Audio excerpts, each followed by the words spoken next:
ಇವತ್ತು ರೇಣುಸ್ ಕಿಚನ್ನಾಗ ತುಂಬಿದ ಡೊಣ್ಣಗಾಯಿ ಪಲ್ಯ ರೆಡಿ ಆಗತೈತಿ. ಡೊಣ್ಣಗಾಯಿ ಪಲ್ಯ ಯೂಶ್ವಲಿ ಎಲ್ಲರೂ ಮಾಡ್ತಿರ್ತಾರೆ ಮನ್ಯಾಗ. ಆದ್ರೆ ನಾನು ನಮ್ಮ ಉತ್ತರ ಕರ್ನಾಟಕ ಸ್ಟೈಲ್ ಒಳಗೆ ಮಾಡತ್ತೀನಿ. ಭಾಳ ಟೇಸ್ಟಾಗಿ ಬರ್ತೈತಿ ಮತ್ತು ಹೆಲ್ತಿಗೂ ಚಲೋ. ಈಗ ಇದ್ರೊಳಗಡೆ ನೀವು ಯೂಶ್ವಲಿ ಡೊಣ್ಣಗಾಯಿ ಏನು ತೊಗೊಳಕ್ಕೆ ಹೋಗ್ತಿರಲ್ಲ, ಅವಾಗ ಫಾರಮ್ ಡೊಣ್ಣಗಾಯಿನ ಸಿಗ್ತೈತಿ. ಈ ಟೈಪ್ ಡೊಣ್ಣಗಾಯಿ ಸಿಗೋದು ಭಾಳ ಕಡಿಮೆ.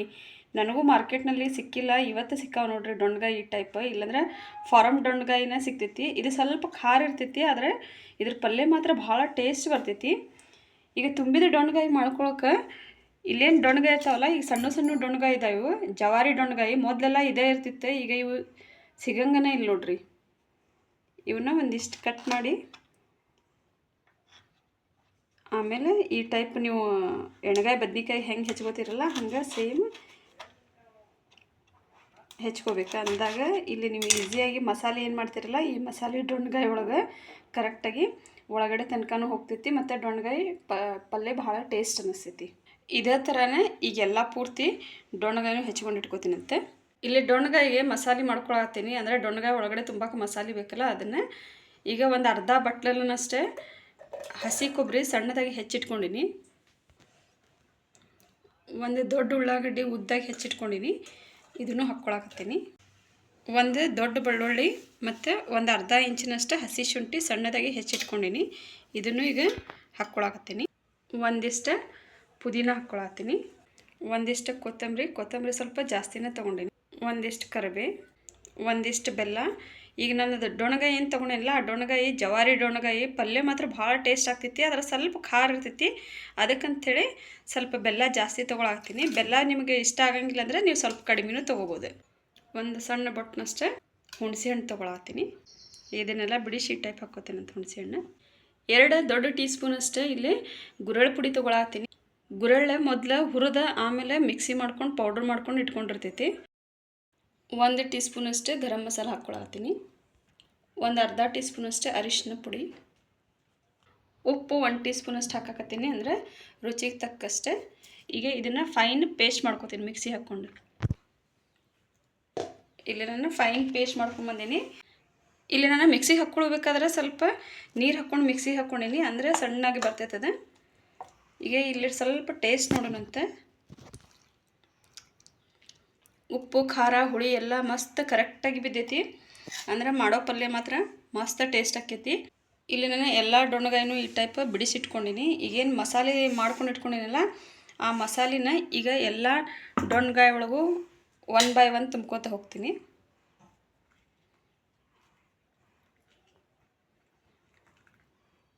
ಈ ಜವಾರಿ ಡೊಣ್ಣಗಾಯಿ ಪಲ್ಯ ಎಲ್ಲ ಮಸ್ತ್ ಟೇಸ್ಟ್ ಆಕೈತಿ ನೋಡ್ರಿ.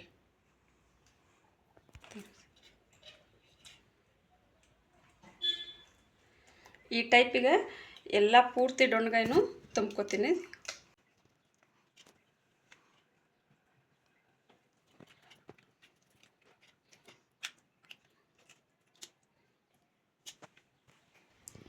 ಇಲ್ಲಿ ನಾನು ಎಲ್ಲ ಡೊಣ್ಣಗಾಯಿಗೂ ಈಗ ಮಸಾಲೆ ತುಂಬಿಟ್ಟಿನಿ. ಇನ್ನೂ ಸ್ವಲ್ಪ ಮಸಾಲೆ ಉಳಿದೈತಿ, ಸ್ವಲ್ಪ ಜಾಸ್ತಿನ ಮಾಡೀನಿ ನಮ್ಮ ಮಸಾಲೆ. ಅದಕ್ಕಂದ್ರೆ ನಮ್ಮ ಮನೆಯೊಳಗೆ ಭಾಳ ಇಷ್ಟ ಮಾಡಿ ತಿಂತಾರೆ. ಈ ಪಲ್ಯಕ್ಕೆ ಒಗ್ಗರಣೆಗೆ ರೆಡಿ ಮಾಡ್ಕೊತೀನಂತೆ. ಒಗ್ಗರಣೆ ಹಾಕಕ್ಕೆ ಈಗ ಬಾಳ್ಗಿ ಬಿಸಿ ಮಾಡ್ಕೊಳತ್ತೀನಿ. ಈಗ ಬಾಳ್ಗಿ ಅಂತೂ ಕಾದಿತ್ತೆ. ಈಗ ಸ್ವಲ್ಪ ಆಯಿಲ್ ಹಾಕಿ ಈ ಆಯಿಲನ್ನು ಗರಂ ಮಾಡ್ಕೊಳತ್ತೀನಿ. ಈಗ ಎಣ್ಣೆ ಕಾದೈತೆ ಅಂತ ಅನಿಸ್ತೈತಿ. 1 ಟೀ ಸ್ಪೂನಷ್ಟೇ ಸಾಸಿವೆ ಹಾಕ್ಕೊಳತ್ತೀನಿ.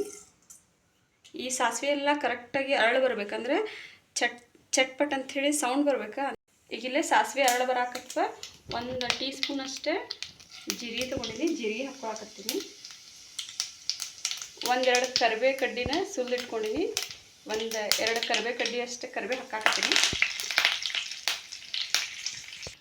ಈಗ ಇಲ್ಲೇ ಕರಿಬೇನ ಸ್ವಲ್ಪ ಫ್ರೈ ಆದವು. ಈಗೇನು ನನ್ನ ಡೊಣ್ಣಗಾಯಿ ತುಂಬಿಟ್ಕೊಂಡಿದ್ದೆಲ್ಲ ಈ ಡೊಣ್ಣಗಾಯಿ ಪೂರ್ತಿ 1 ಬೈ 1 ಹಾಕ್ತೀನಿ. ಈಗ ನಾನು ಒಗ್ಗರಣೆಗೆ ಮತ್ತು ಬೇರೆ ಏನು ಮಸಾಲೆ ಯೂಸ್ ಮಾಡಿಲ್ಲ, ಯಾಕಂದರೆ ಈಗ ಡೊಣ್ಣಗಾಯಿ ತುಂಬಾಕೇನು ಮಸಾಲೆ ಯೂಸ್ ಮಾಡಿದ್ದೆಲ್ಲ ಅದರೊಳಗಡೆ ಎಲ್ಲ ಮಸಾಲೆನೂ ಹಾಕೈತಿ. ಸ್ವಲ್ಪ ಮಸಾಲೆ ಮಾಡ್ಕೊಳ್ಬೇಕಾದ್ರೆ ಜಾಸ್ತಿನೂ ಮಾಡ್ಕೊಳ್ಳಿ, ಅಂದರೆ ಇದು ಪಲ್ಯ ಮಸಾಲೆ ಏನಿರ್ತೈತಲ್ಲ ಅದು ಭಾಳ ಟೇಸ್ಟ್ ಅನಿಸ್ತೈತಿ. ಹಂಗೆ ನೀವು ರೈಸ್ ಜೊತೆಗೂ ತಿನ್ಬೋದು, ರೊಟ್ಟಿ ಜೊತೆಗೆ ಚಪಾತಿ ಜೊತೆಗೆ ಎಲ್ಲದ್ರ ಜೊತೆಗೂ ಭಾಳ ಟೇಸ್ಟ್ ಅಂತ ಅನಿಸ್ತೈತಿ. ಈಗ ಇವಕ್ಕೆಲ್ಲ ಕರೆಕ್ಟಾಗಿ ಎಣ್ಣೆ ಹಚ್ಚೋಂಗೆ ಸ್ವಲ್ಪ ಹೈ ಫ್ಲೇಮ್ ಒಳಗನ್ನ 1-2 ನಿಮಿಷ ಬೇಯಿಸ್ಕೊತೀನಿ. ಬರೀ ಇಲ್ಲಿ ದೊಣ್ಣಗಾಯಿ ಹುರಿಲಿಕ್ಕತ್ತಾವ. ಇದನ್ನು ಎಷ್ಟು ಮಗು ಪರಿಮಳ ಬರತೈತಿ. ತಿನ್ನಬೇಕಾದ್ರೆ ಇನ್ನೂ ಮಸ್ತ್ ಟೇಸ್ಟ್ ಬರ್ತೈತಿ ನೋಡ್ರಿ. ನೀವು ಈ ರೆಸಿಪಿ ಖಂಡಿತವಾಗಿ ಟ್ರೈ ಮಾಡಿರಿ. ದೊಣ್ಣಗಾಯಿ ಪಲ್ಯನ ಕಾಮನ್ನಾಗಿ ಎಲ್ಲರೂ ಮಾಡ್ತಿರ್ತಾರೆ, ಆದರೆ ಈ ಟೈಪ್ ನೀವು ಒಂದು ಟೈಮ್ ಮಾಡ್ಕೊಂಡು ನೋಡ್ರಿ, ಭಾಳ ಟೇಸ್ಟ್ ಆಗಿರ್ತೈತಿ. ಇಲ್ಲೇ ನೋಡ್ರಿ ಸ್ವಲ್ಪ ದೊಣ್ಣಗಾಯಿ ಫ್ರೈ ಆಗಾಕತ್ತಾವ. ಇದೇ ಟೈಮಿಗೆ ಈಗೇನು ನಾನು ಜಾಸ್ತಿ ಮಸಾಲೆ ಮಾಡಿಟ್ಕೊಂಡಿದ್ದೆಲ್ಲ ಮಸಾಲೆ ಉಳಿದಿತ್ತು, ಈ ಮಸಾಲೆನೂ ಪೂರ್ತಿ ಎಲ್ಲ ಇದಕ್ಕೆ ಹಾಕ್ಕೊಂಡ್ಬಿಡ್ತೀನಿ. ಈ ಪಲ್ಯ ಒಳಗಿನ ಮಸಾಲೆ ಎಲ್ಲ ಭಾಳ ಇಷ್ಟ ಮಾಡ್ತಾರೆ ನಮ್ಮ ಮನೆಯೊಳಗೆ. ಅದಕ್ಕಂತ ಹೇಳಿ ನಾನು ಮಾಡೋಬೇಕಾದ್ರೆ ಸ್ವಲ್ಪ ಜಾಸ್ತಿನೇ ಮಾಡಿರ್ತೀನಿ. ಈಗ ಫ್ಲೇಮ್ ಫುಲ್ಲ ಹೈಯೇ ಇಟ್ಕೊಂಡಿನಿ. ಈ ಮಸಾಲೆನೂ ಎಲ್ಲ ಪೂರ್ತಿ ಫ್ರೈ ಆಗುವಂಗೆ ಈ ಟೈಪ್ ಮಿಕ್ಸ್ ಮಾಡ್ಕೊತೀನಿ. ಇಲ್ಲೆಲ್ಲ ನಾವು ಹಸಿದೆಲ್ಲ ಐಟಮ್ಸನ್ನು ಯೂಸ್ ಮಾಡಿರ್ತೀವಲ್ಲ, ಅದಕ್ಕಂತ ಹೇಳಿ ಇದು ಕರೆಕ್ಟಾಗಿ ಫ್ರೈ ಆಗಬೇಕು, ಅಂದಾಗ ಟೇಸ್ಟ್ ಚಲೋ ಬರ್ತೈತಿ. ಈಗ 1-2 ನಿಮಿಷದನ್ನ ಹೈ ಫ್ಲೇಮ್ ಒಳಗಡೆ ಹುರ್ಕೊಂಡಿನಿ. ಈಗ ಸ್ವಲ್ಪ ಮಿಕ್ಸಿಗೆ ಹಾಕ್ಕೊಂಡಿದ್ದೆಲ್ಲ, ಮಿಕ್ಸಿ ಒಳಗೆ ಸ್ವಲ್ಪ ಮಸಾಲೆ ಉಳಿದಿತ್ತೆ. ಇದಕ್ಕೆ ಹೆಂಗಂದ್ರೆ ನೀರು ಹಾಕಬೇಕಲ್ಲ, ಅದಕ್ಕಂತ ಹೇಳಿ ಈಗ ಸ್ವಲ್ಪ ಮಿಕ್ಸಿ ಒಳಗಡೆ ನೀರು ಹಾಕಿ ಈ ಟೈಪ್ ಮಿಕ್ಸ್ ಮಾಡ್ಕೊಂಡು ಅದು ಮಸಾಲೆ ಎಲ್ಲ ವಾಪಸ್ ಹಾಕ್ತೀನಿ. ಈಗ ಇಲ್ಲೇ ಒಂದು ಅರ್ಧ ಗ್ಲಾಸ್ನಷ್ಟು ನೀರು ಹಾಕೀನಿ. ಫಸ್ಟ್ ಹೈ ಫ್ಲೇಮ್ ಒಳಗೆ 1-2 ನಿಮಿಷ ಕುದಿಸ್ಕೊಂಡು, ಆಮೇಲೆ ಫುಲ್ ಲೋ ಫ್ಲೇಮ್ ಒಳಗೆ ಒಂದು 4 to 5 ಮಿನಿಟ್ಸ್ ಇದನ್ನು ಬೇಯಾಕ್ಬಿಡ್ತೀನಂತೆ. ಒಂದು 5 ನಿಮಿಷ ಆತಿಗೆ ಇದನ್ನು ಕುದಿಯೋಕ್ಕಿಟ್ಟು ನೋಡೋಣಂತ ಈಗ ಪಲ್ಯ ರೆಡಿ ಆಗೈತೇನೆ ಇಲ್ಲ ಅಂಥೇಳಿ. ಇವೆಲ್ಲ ದೊಣ್ಣಗಾಯಿ ಸ್ವಲ್ಪ ಕಲರ್ ಚೇಂಜ್ ಮಾಡ್ಕೊಂಡವು. ಕಲರ್ ಚೇಂಜ್ ಆಗ್ಯಾವ ಅಂದರೆ ಇದು 100% ಈಗ ಪಲ್ಯ ರೆಡಿ ಆಗೈತೆ ಅಂದಂಗೆ. ಇಲ್ಲೇ ಕೊತ್ತಂಬರಿನ ಸ್ವಲ್ಪ ಸಣ್ಣದಾಗಿ ಹೆಚ್ಚಿಟ್ಕೊಂಡಿನಿ. ಈ ಕೊತ್ತಂಬರಿನೂ ಹಾಕ್ಕೊಳತ್ತೀನಿ. ಈಗ ಗ್ಯಾಸ್ ಆಫ್ ಮಾಡ್ಕೊಂಡು ಸ್ವಲ್ಪ ಇದನ್ನು ತಣ್ಣಗಾಕ್ಬಿಡ್ತೀನಂತೆ. ಇಲ್ಲೇ ಪಲ್ಯ ಸುತ್ತಲೂ ಏನು ನಿಂತಿದ್ದಲ್ಲ ಅದು ಆಯಿಲ್, ಆ ಟೈಪ್ ಆಯಿಲ್ ಮೇಲ್ಗಡೆ ಬಂದೈತಿ ಅಂದರೆ ಈಗ ಪಲ್ಯ ಕರೆಕ್ಟಾಗಿ ರೆಡಿ ಆಗೈತೆ ಅಂದಂಗೆ. ಈಗ ಪಲ್ಯ ಅಂತೂ ರೆಡಿ ಆಗೈತಿ. ಈಗ ಇದನ್ನು ಸ್ವಲ್ಪ ತಣ್ಣಗೆ ಹಾಕ್ಬಿಡ್ತೀನಂತೆ. ಈಗ ನೋಡ್ರಿ ಇಲ್ಲೇ ಪಲ್ಯ ರೆಡಿ ಆಗೈತಿ.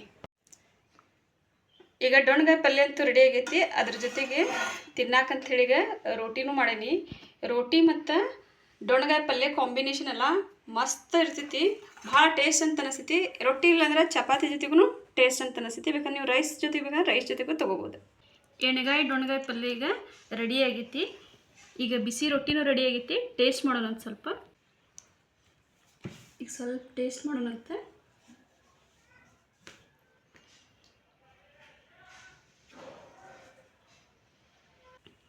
ವಾವ್, ಮಸ್ತ್ ಟೇಸ್ಟ್ ಬಂದೈತಿ ನೋಡ್ರಿ.